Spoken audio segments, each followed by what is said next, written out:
Ito ang mga dapat natin aabangan sa abot kamay na pangarap, mga kapuso, na wag na din papalampasin ang lalong gumaganda takbo ng telesiring ito. Ngayon, naalala talaga ni Tanyag ang lahat ng kanyang nakaraan tungkol sa nangyari sa kanyang buhay, kasama na itong kasamaan na ginawa ni Moira sa ating bida.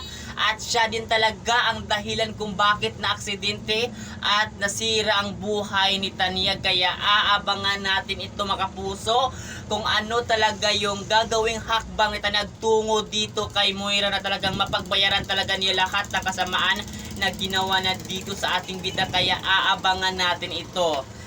Kung malaman nga talaga ito ni Ana Santos na ito palang si Zoe ay hindi niya magkapatid, ano kaya ang maging reaksyon niya?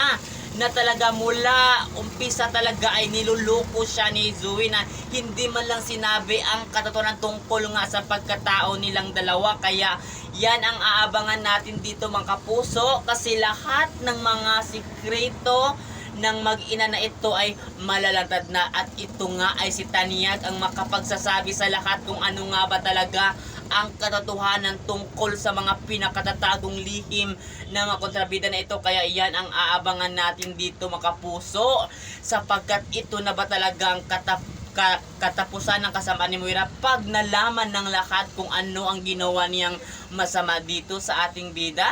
At talagang sasabihin ni Tanyag kung ano ang totoo tungkol nga sa nangyari sa kanya doon sa building, kaya siya na aksidente. Kaya aabangan natin ito, mga kapuso, ang abot kamay na pangarap na mas lalo na gumagana takbo ng telesiring ito. At yan ay wag na wag natin papalampasin dito. At yun lang, mga kapuso, maraming salamat sa panonood sa telesiring ito.